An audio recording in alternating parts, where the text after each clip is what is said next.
आज से 4200 साल पहले मेसोपोटामिया के पास दो नदियों के बीच में ऊर साम्राज्य का शासन था। ऊर तृतीय वहाँ का राजा था और उसके शासनकाल में एक बच्चे ने जन्म लिया। उस बच्चे की महत्वाकांक्षाएं बहुत अधिक थीं और राजा ऊर का साम्राज्य बहुत बड़ा नहीं था। उस बच्चे ने प्राचीन विद्याओं के विशेषज्ञों से संपर्क किया क्योंकि उसकी किस्मत में कुछ और लिखा था। अपने प्रारब्ध में लिखे हुए राज्य सत्ता को प्राप्त करने के लिए उसने विद्रोह किया। असफल रहा क्योंकि उसके पास बड़ी छोटी सी सेना थी, 1000 लोगों की। ज्योतिषियों ने भविष्यवाणी की थी कि यह बच्चा आगे चलकर इस राज्य का राजा बनेगा। तो राजा ऊर के अत्याचारों से जो लोग परेशान थे, आतंकित थे, उन लोगों ने उस बच्चे का साथ दिया। लेकिन लोगों की संख्या कम थी, 1000 लोग राजा के सामने कुछ भी नहीं थे। राजा ने विद्रोह को दबा दिया, बच्चे को मरवाने के फरमान जारी कर दिए गए। लेकिन बच्चा भाग निकला। बच्चा भागकर सीरिया की ओर बढ़ा, रेगिस्तानों की ओर बढ़ा और वहाँ पर उसे कुछ ऐसा मिला जिसकी उसने कभी कल्पना नहीं की थी। एक काउंसिल, एक संगठन जिसमें 15 लोग थे। ये 15 लोग एक ऐसे व्यक्ति की खोज में थे जो उनका नेतृत्व कर सके। इन 15 लोगों के पास अलग अलग शक्तियाँ थीं, अलग अलग सामर्थ्य थे, अलग अलग प्रकार की इच्छाएं थीं और ये आपस में एकजुट नहीं हो पाते थे। इन्हें आवश्यकता थी एक ऐसे नेता की जो इन सबों को एक सूत्र में बांध सके, इनकी शक्तियों का एकत्रीकरण करके अपने उद्देश्य के लिए प्रयोग कर सके। उन 15 लोगों ने इसको अपना नेता चुना, अपनी शक्तियों का एक बड़ा भाग इसके विकास में लगाया और इन 16 लोगों ने मिलकर एक शक्ति को उत्पन्न किया। ये जो बच्चा है इसके विषय में आप जानते हैं, इसका नाम है अहरिमान आर्द्र म्लेच्छ, जिसे हम कहते हैं म्लेच्छराज।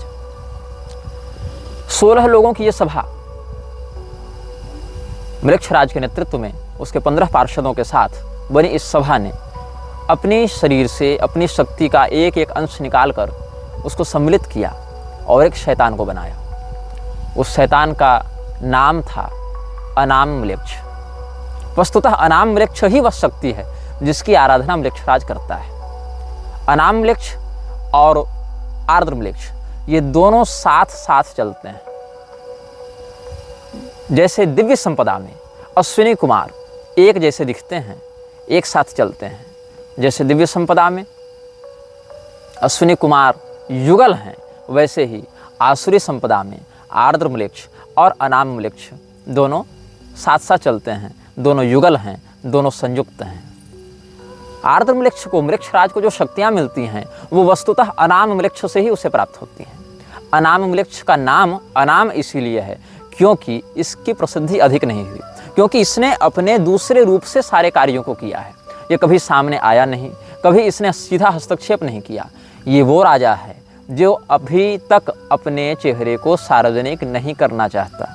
ये समस्त कार्यों को करने के लिए आर्द्र म्लेच्छ का आश्रय लेता है। तो वस्तुतः म्लेच्छराज मतलब जो आर्द्र म्लेच्छ है वो राजा तो अवश्य है, लेकिन वो राजा स्वतंत्र नहीं है।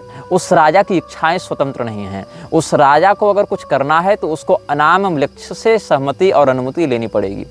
एक तरीके से कहें तो एक ही शरीर में रहने वाली ये दो शक्तियां हैं। आर्द्र म्लेच्छ का शरीर और उसके अंदर जो नियंत्रण है वो अनाम म्लेच्छ का है।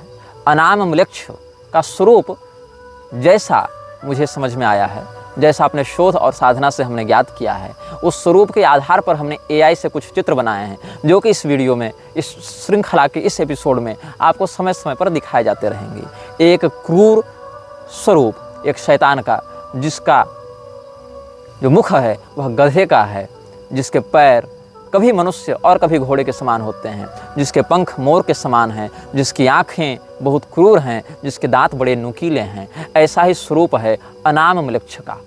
और ये अनाम म्लेच्छ ही वह शक्ति केंद्र है, वह शक्तिपुंज है जहाँ से म्लेच्छराज आर्द्र म्लेच्छ जहाँ से अपनी शक्तियों को प्राप्त करता है, जहाँ से उन शक्तियों का प्रयोग करता है।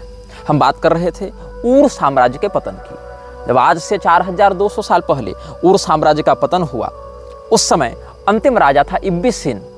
इब्बिसिन के अत्याचारों के कारण जब विद्रोह हुआ, उस समय पहली बार तो विद्रोह कुचल दिया गया, लेकिन दूसरी बार अपनी शैतानी शक्तियों के साथ आर्द्रमलेक्ष के नेतृत्व में जब विद्रोह किया तो इब्बिसिन हार गया और वहीं पर असुर साम्राज्य की नींव पड़ी। असुर साम्राज्य की नींव जब पड़ी, उसका नाम पड़ा गया असीरिया। असीरिया और सीरिया दोनों अलग अलग हैं, लेकिन नाम का जो स्रोत है वो समान है। ईसा पूर्व 26-25 शताब्दी तक विश्व का दूसरा बड़ा साम्राज्य था ऊर साम्राज्य। भारतीय सत्ता के संयुक्त प्रभाव के अतिरिक्त अगर विश्व में किसी की बात मानी जाती थी, वह था ऊर साम्राज्य। ऊर साम्राज्य के नेतृत्व में एक छोटा सा शहर एक विशाल साम्राज्य बनता जा रहा था और बीच में ही सत्ता का परिवर्तन हो गया और आर्द्रमलेक्ष ने सत्ता संभाली। असुर साम्राज्य के पहले राजा का नाम असुर था। इस असुर को संस्कृत वाला असुर भी समझ सकते हैं, आसुरी संपदा का होने के कारण, अथवा इसको ASSUR असुर ऐसा भी समझ सकते हैं। असुर नाम के कई राजा इसमें हुए हैं और सुमेरियन भाषा में इसका अर्थ होता है राजा। सुमेरियन भाषा में असुर का अर्थ होता है राजा। और ये पुजुर असुर जो था, असुर साम्राज्य का पहला राजा था। म्लेच्छराज अपने प्रतिनिधियों के माध्यम से उनको राजा बनाकर इस क्षेत्र का शासन करता था और म्लेच्छराज के द्वारा प्राप्त आसुरी शक्तियों का प्रयोग करके असुर साम्राज्य के राजा अपनी सेना का विकास करते रहे, आगे बढ़ते रहे। यद्यपि इनकी सेना बहुत बड़ी नहीं थी, किंतु इनकी योजना और इनका अनुशासन बहुत स्पष्ट होता था और इनके अनुशासन को भंग करने पर बहुत कठोर दंड दिया जाता था। हम आगे की श्रृंखलाओं में इनकी सेना की रणनीतियों पर चर्चा करेंगे और यह भी चर्चा करेंगे कि म्लेच्छराज के द्वारा बनाए गए अनुशासन कौन कौन से हैं। म्लेच्छराज ने अपने अनुयायियों के लिए 60 अनुशासन बनाए हैं। जो भी व्यक्ति म्लेच्छराज का अनुयायी बनेगा उसको इन 60 अनुशासनों का पालन करना पड़ेगा। अगर वह ऐसा नहीं करता है, वह कठोरतम दंड का पात्र होता है। मैंने कल बताया था शैतान के बहुत से नामों में एक नाम है स्तर। स्तर की आराधना करता हुआ यह असुर साम्राज्य आगे बढ़ता रहा। जब ये असुर साम्राज्य म्लेच्छराज की पूजा करता था और म्लेच्छराज के शरीर में घुसे हुए अनाम म्लेच्छ की पूजा करता था, तो उस समय उसका नाम होता था स्तर। और उसके चारों ओर 4 वेदियां बनती थीं। उन चारों वेदियों पर नरबली दी जाती थी। नरबली के माध्यम से मनुष्य के बच्चे के खून के माध्यम से, अच्छा ये नरबली जो है वो कोई सामान्य व्यक्ति की नहीं दी जाती थी, छोटे छोटे बच्चों की नरबली दी जाती थी। और उन नरबलियों के माध्यम से राजा हैं अपनी शक्तियों को प्राप्त करते थे। और कई बार उन नरबलियों को देने के लिए किसी शस्त्र का प्रयोग नहीं किया जाता था। नरबलियाँ दी कैसे जाती थी? उन चारों वेदियों के ऊपर हवन कुंड की स्थापना की जाती थी और अपने पहले बच्चे को असुर साम्राज्य का राजा उस आर्द्रमलेच्छ के नाम से या अनाममलेच्छ के नाम से उसी जलती हुई हवन कुंड में डाल देता था। मतलब असुर साम्राज्य के राजा का जो पहला बच्चा होगा, उस पहले बच्चे पर अधिकार अनाममलेच्छ का होगा और उसको देने के लिए उस बच्चे को हवन कुंड में डाला जाएगा। आप इस घटना से एक और बात सीख सकते हैं। पांचाल देश के राजा सोमक ने अपने पुत्र जमतु को भी इसी प्रकार से हवन कुंड में डाल दिया था। ये राजा द्रुपद के पूर्वज हुआ करते थे और इसके परिणाम स्वरूप उनको नरक भी जाना पड़ा था। ये राजा द्रुपद के 3-4 पीढ़ी पहले की बात है। द्रौपदी जी द्रुपद की पुत्री थी, उनके 3-4 पीढ़ी पहले की बात है, जब राजा सोमक ने बहुत पुत्रों की कामना से अपने इकलौते पुत्र जमतु को हवन कुंड में काट काट कर होम कर दिया था। यद्यपि उनको आगे बहुत से पुत्रों की प्राप्ति हुई, लेकिन इस कर्म के कारण उस यज्ञ को कराने वाले पुरोहित और राजा दोनों नरक गए थे।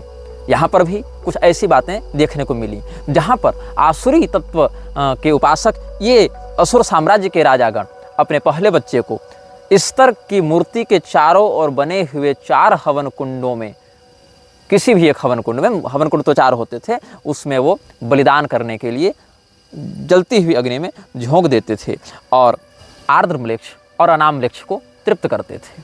तो वस्तुतः जो 15 पार्षद हैं वो इसको काउंसलर मानते हैं, जो काउंसिल का शासक है।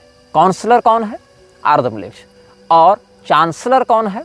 इस शैतानी परिषद का जो चांसलर है, जो कुलपति है, जो अध्यक्ष है, वो है अनामम्लेच्छ। अनामम्लेच्छ सामान्यतया किसी विशेष शरीर में बाहर नहीं घूमता है, वो आर्द्रम्लेच्छ के अंदर ही एक शक्ति के रूप में बैठा रहता है। एक प्रकार से उसने पोसेस कर रखा है आर्द्रम्लेच्छ को।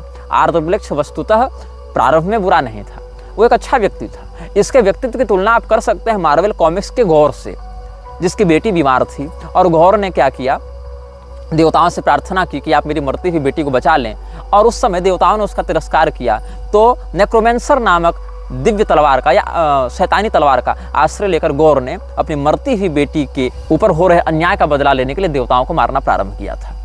तो ये जो गौर का किरदार है, ये वस्तुतः आर्द्रम्लेच्छ से ही प्रेरित है। कहीं ना कहीं आर्द्रम्लेच्छ, अनामम्लेच्छ अपनी इन घटनाओं को सिनेमैटिक यूनिवर्स के माध्यम से आगे बढ़ाते हैं, जिसमें एक बहुत बड़ा स्थान डिज्नीलैंड का है, जिस पर आगे इस श्रृंखला में हम कभी चर्चा करेंगे कि कैसे म्लेच्छराज के माध्यम से डिज्नीलैंड को आगे बढ़ाया गया है और वहाँ कैसे कैसे शैतानी कृत्य होते हैं। इस पर हम आगे सप्रमाण चर्चा समयानुसार इसी श्रृंखला में करेंगे। तो इसी प्रकार से आर्द्रम्लेच्छ वस्तुतः एक अनाथ था, किंतु उसके भाग्य ऐसे प्रबल थे कि वहाँ के नक्षत्र विशारदों ने, ज्योतिषियों ने कहा कि इसमें राजा बनने का योग है। इसीलिए आर्द्रम्लेच्छ को जब काउंसिल ऑफ सैटर्न ने गोद लिया, उन 15 लोगों ने उससे अपना नेता चुना, क्योंकि वो लोग कुछ कर नहीं पा रहे थे एक नायक के अभाव में। तो आर्द्रम्लेच्छ के शरीर में उर्सी की शैतानी शक्ति ने हावी होना प्रारंभ किया और उसको एक विद्रोही से बना दिया, एक अत्याचारी। अत्याचार के विरोध में जिसने अपना खड्ग उठाया था, वो बन गया विश्व का सबसे बड़ा अत्याचारी। अनामम्लेच्छ की शक्तियाँ तब अधिक विकसित होती हैं जब आकाश में चंद्रमा अपनी पूर्णता को होते हैं। अनामम्लेच्छ चंद्रमा की कलाओं के आधार पर अपनी शक्तियों को घटाता और बढ़ाता है। यद्यपि अमावस्या को आसुरी शक्तियाँ अधिक प्रबल होती हैं, किंतु अनामम्लेच्छ की ऊर्जा चंद्रमा की कलाओं के आधार पर घटती बढ़ती हैं, ये इसकी विशिष्टता है। इसीलिए सामान्यतया पूर्णिमा की रात्रि को अनामम्लेच्छ की शक्तियाँ सर्वाधिक उत्कर्ष को प्राप्त होती हैं, जो कि आज भी अलग अलग शैतान के उपासकों के द्वारा आराधित हो रहे हैं। और संयोग से जब ये वीडियो रिकॉर्ड किया जा रहा है तो आज भी जो रात है वो पूर्णिमा की है। हम बात कर रहे थे अनामम्लेच्छ और आर्द्रम्लेच्छ की। वस्तुतः जो म्लेच्छराज के अंदर शक्ति है, भावना है, प्रवृत्ति है, उसका स्रोत जो अनामम्लेच्छ है, वही अलग अलग स्वरूपों में, अलग अलग सभ्यताओं में विभिन्न नामों से पूजा जाता रहा है। कुछ उसको लूसीफर कह देते हैं, कुछ उसको बफमेट कह देते हैं, कुछ सेखमेट कह देते हैं, कुछ उसको इब्लिस कह देते हैं, लेकिन वस्तुतः उसका जो नाम है वही अनाम है। कई बार सैन्य शक्ति से अधिक महत्व होता है रणनीति और योजना का। आपको अगर इतिहास के पन्नों की ओर ले चलें, एक घटना घटित हुई थी द्वितीय विश्व युद्ध में, जब हिटलर ने हॉलैंड पर कब्जा करने की योजना बनाई। अब हॉलैंड एक ऐसा स्थान है जिसका शहर, जिसका जो नागरिक समाज है, वो जहाँ बसा है वो समुद्र तल से नीचे है। मतलब समुद्र के पानी के द्वारा हॉलैंड की गांव, शहर इत्यादि डूब जाएं, इसकी संभावना सदैव बनी रहती है। इसीलिए दीवारों का आश्रय लेकर, बड़े बड़े किलेबंदी का आश्रय लेकर हॉलैंड के अंदर समुद्र के पानी को घुसने से रोका जाता है। हॉलैंड की अर्थव्यवस्था पर एक बहुत बड़ा बोझ हॉलैंड की दीवारों का निर्माण और उनकी मरम्मत करना हो जाता है। हॉलैंड के पास न उतनी तगड़ी सेना थी, न उतने अधिक पैसे थे, न अधिक संसाधन थे। हिटलर ने सोचा कि हम हॉलैंड पर अतिशीघ्र कब्जा कर लेंगे। हिटलर ने आक्रमण कर दिया। हॉलैंड ने अपनी कमजोरी को ही अपनी ताकत बना लिया। उसने यह फैसला दिया कि जिस भी गांव में या जिस भी सभ्यता की ओर हिटलर की सेना बढ़ेगी, उस गांव से संबंधित समुद्री दीवार को तोड़ दिया जाएगा। हुआ यही, और समुद्र की आपदा से जो दीवारें हॉलैंड के गांव की रक्षा करती थीं, वही दीवारें जब तोड़ दी गईं, हॉलैंड के अंदर समुद्र का पानी घुसने लगा और जर्मनी सेना डूबने लगी, पराजित हो गई। कहने का तात्पर्य है कि कई बार जो आपकी रक्षा करता है, जिससे आपकी रक्षा होती है, उसको नष्ट करके अपने शत्रु को अपने अंदर आमंत्रित करने से आप बच सकते हैं। जो समुद्र का पानी कभी मारता था और दीवारें बचाती थी, आज उल्टा हो गया। दीवारों को रक्षक नहीं, अवरोधक माना गया, रक्षक को हटा दिया गया। जो कल मार रहा था उसको अंदर आने दिया गया और उसी ने अंततः आपकी जान बचाई। इस रणनीति को समझिएगा। उर साम्राज्य के अत्याचारों से बचने के लिए सुमेर की जनता ने उर साम्राज्य के विरुद्ध आर्द्रमृक्ष के नेतृत्व में विद्रोह किया था।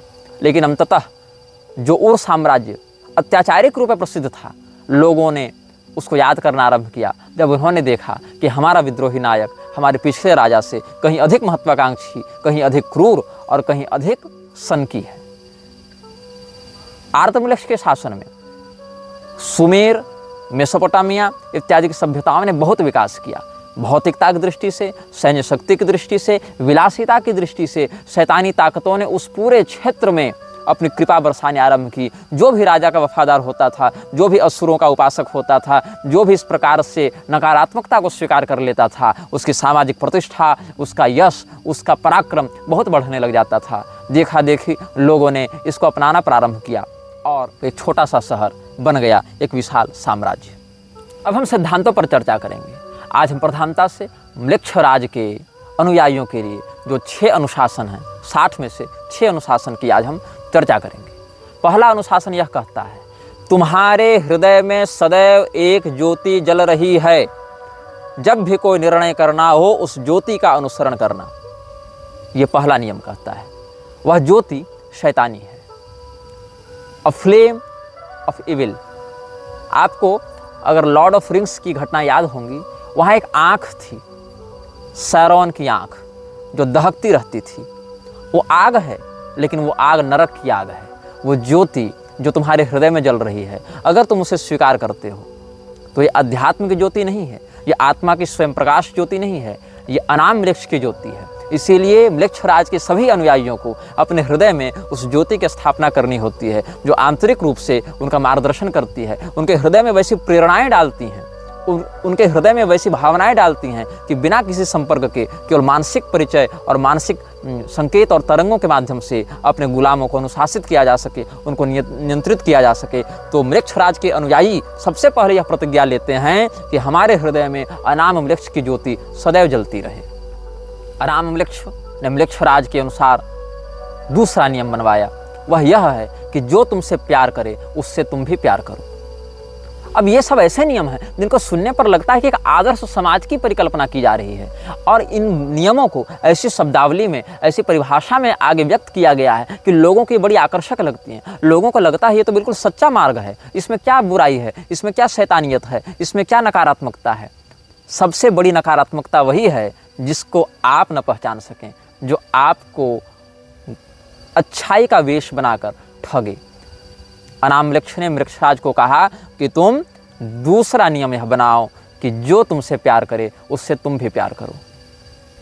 अब इसमें एक समस्या यह होती है कि भाई कोई हमसे प्रेम कर रहा है तो हमसे घृणा कैसे कर सकते हैं, लेकिन ऐसी बात नहीं है। उसके प्रेम के पीछे क्या उद्देश्य हो सकता है।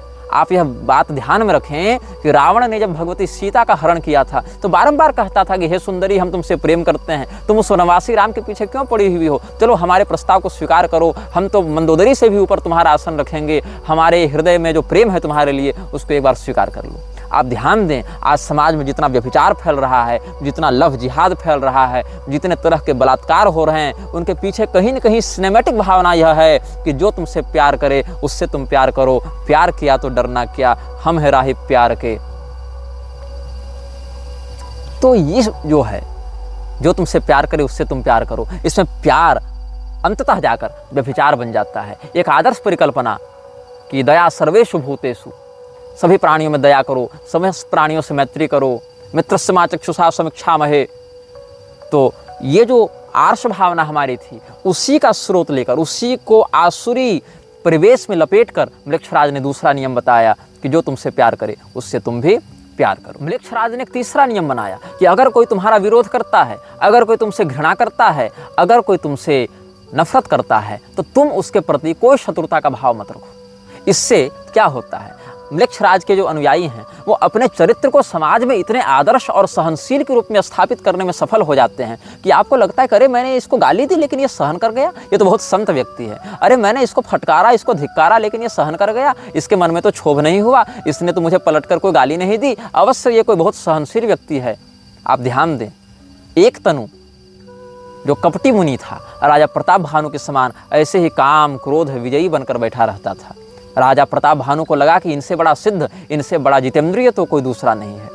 कालनेमी हनुमान जी के सामने जब राम राम का भजन किया तो हनुमान जी को भी एक क्षण को ऐसा लगा कि ये कोई बहुत सहनशील, कोई जितेंद्रिय संत है। तो जो बातें समाज में आदर्श के रूप में स्थापित हैं, उन्हीं बातों से प्रेरणा लेते हुए म्लेच्छराज ने ऐसे नियम बनाए जो बाहर से देखने से बड़े आदर्श, बड़े दिव्य, बड़े धार्मिक लगते हैं, बड़े सभ्य और शिष्टाचार से युक्त लगते हैं, लेकिन उनके अंदर की भावनाएं बड़ी विकृत होती हैं। इसलिए म्लेच्छराज के जो अनुयायी हैं वो समाज में ऐसी छवि बनाकर चलते हैं कि लोग यह समझें कि वे बड़े सहनशील हैं, बड़े गंभीर हैं, बड़े विवेकी हैं, बड़े प्रबुद्ध हैं, बड़े क्षमाशील हैं, बड़े सुलझे हुए व्यक्तित्व के धनी हैं। म्लेच्छराज के अनुयायियों के लिए चौथी अनिवार्यता यह है कि वो अपने मस्तिष्क को कभी खाली नहीं रख सकते। मतलब उनको सदैव कोई ना कोई योजना बनाती रहनी पड़ेगी। योजनाएं जब तक दिमाग में चलेंगी तब तक म्लेच्छराज को उतनी योजनाएं पता चलती रहेंगी। म्लेच्छराज अकेला व्यक्ति है और एक अकेला व्यक्ति हर प्रकार का चिंतन एक साथ नहीं कर सकता। लेकिन अगर उसको 10 लोग सलाह दे रहे हैं, 50 लोग परामर्श दे रहे हैं, 100 लोग परामर्श दे रहे हैं, तो 50-100 लोगों के विचारों के कारण एक साथ 50-100 विचारों से जुड़ सकता है। इसीलिए पहले नियम के अनुसार जो ज्योति हृदय में स्थापित है, उसी ज्योति के माध्यम से वो तुम पर नजर रखे हुए है। वो शैतानी ज्योति जो हृदय में तुमने संकल्प से स्थापित की है, उसकी गुलामी स्वीकार करके तुम अपने मन में जब योजनाएं बनाते हो, उन्हीं योजनाओं को वो सुनता है, वो समझता है, एक साथ उनको ग्रहण करता है। जैसे इंद्रिय विषयों को ग्रहण करती है, वैसे तुम्हारे हृदय की उस भावना को समझ लेता है, पकड़ लेता है। अगर तुमने एक बार अपना जीवन उसको सौंप दिया तो मानसिक रूप से तुम उससे बंध गए। फिर तुम जो जो योजना बनाओगे वो सारी बातें उसको पता चलती रहेंगी। अगर उसके विरुद्ध कुछ योजना बना रहे हो तो वह भी, और अगर उसके अभियान के लिए कुछ योजना बना रहे हो तो वह भी। इसीलिए म्लेच्छराज के अनुयायियों के लिए चौथी अनिवार्यता इस बात की होती है कि वो सदैव अपने मस्तिष्क में किसी न किसी प्रकार की योजना बनाते रहें, ताकि म्लेच्छराज को उनकी मानसिक स्थिति का सदैव अपडेट मिलता रहे, सदैव अद्यतित सूचना मिलती रहे कि मेरा यह सेवक मेरे विरुद्ध जा रहा है, मेरे अनुकूल जा रहा है, या इसमें किस प्रकार की शैतानी रचनात्मकता हो सकती है। म्लेच्छराज के अनुयायियों के लिए पांचवी अनिवार्यता है वचनबद्धता। अगर म्लेच्छराज का एक अनुयायी किसी दूसरे के प्रति कोई वचन दे देता है तो चाहे भौतिक रूप से उसको क्षति हो, चाहे उसकी इज्जत रहे न रहे, चाहे उसका पैसा रहे न रहे, चाहे उसका परिवार रहे न रहे, चाहे उसके शरीर के अंग भी काट कर अलग कर दिए जाएं, किंतु वह वचन नहीं तोड़ सकता है। वचनबद्धता पांचवा नियम है। म्लेच्छराज के अनुयायी अपने वचन को कभी भंग नहीं कर सकते। सत्य प्रतिज्ञ होना सनातन धर्म में बहुत श्रेष्ठ बात मानी गई है। राजा दशरथ, महाराज हरिश्चंद्र, शिवी इत्यादि राजाओं का बहुत उत्तम चरित्र है सत्यनिष्ठा के लिए। लेकिन इसी अच्छाई को शैतानी परिवेश में परोसते हुए म्लेच्छराज ने कहा कि बी अ मैन और वुमेन ऑफ वर्ड्स। तुम अपने मुख से निकले प्रत्येक शब्द को सत्य करने के लिए, चरितार्थ करने के लिए, बिना किसी विकृति के उस पर निष्ठा बनाए रखने के लिए बाध्य हो। तुम किसी भी परिस्थिति में हमारे प्रति किए गए समझौते को नहीं तोड़ सकते हो। अगर समझौता टूटेगा तो वह शरीर भी नष्ट किया जाएगा जिस शरीर के साथ इस समझौते को लिखा गया था, बांधा गया था। You can't make a pact with demon and you can't deny with it. आप अगर शैतान के साथ कोई समझौता करते हैं, वो समझौता उस शरीर के साथ ही खत्म होता है जिस शरीर के साथ आपने समझौता बनाया था। और अगर आपने यह समझौता अपनी चेतना से जोड़कर बनाया है, तब फिर आपकी पारलौकिक गति भी बाधित होगी। शरीर नष्ट होने के साथ साथ वो समझौता नष्ट नहीं होगा। फिर अगर शारीरिक केवल आपने बनाया है समझौता, तब शरीर नष्ट होगा। अगर समझौता टूटा तो आप मरेंगे। लेकिन अगर आपने अपनी चेतना उसको बेच दी है तो आपको इतना कुछ धन दौलत दे देगा, इतने बड़े स्तर पर पहुंचा देगा वह, कि आपको लगेगा कि विश्व मेरी उंगलियों पर नाच रहा है। लेकिन फिर वह आपकी चेतना को अपना वशीभूत करके, जिस प्रकार से प्रेत सिद्धि इत्यादि करके रख लेते हैं, वैसे ही आपकी ऊर्जा को वह अपना आहार बनाकर आपसे अपनी गुलामी अंतस्थित भाव से भी कराएगा।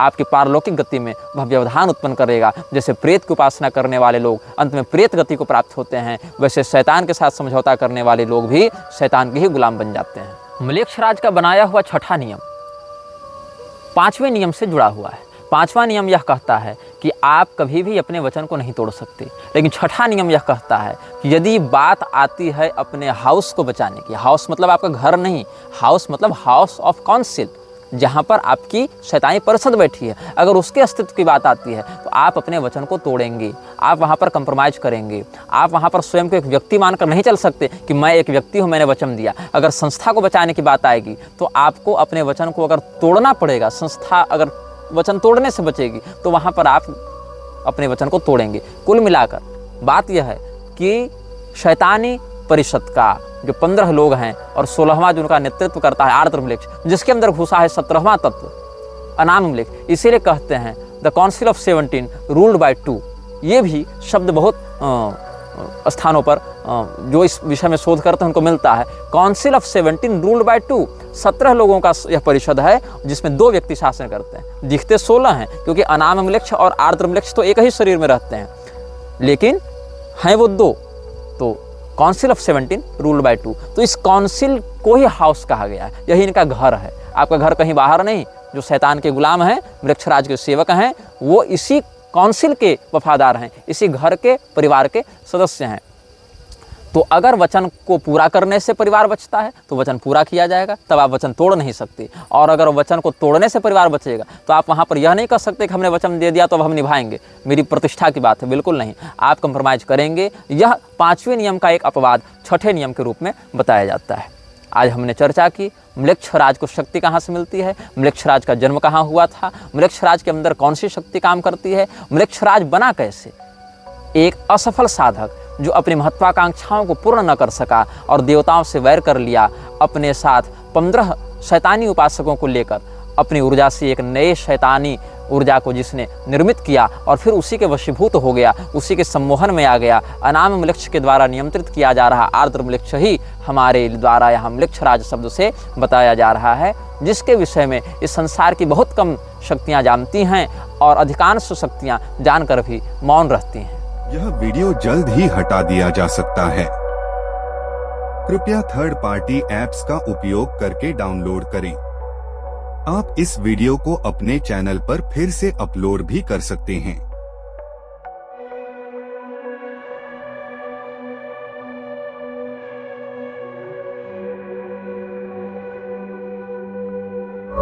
This video may get deleted soon. Please download using third-party apps. You may also re-upload this video on your channels. Thank you.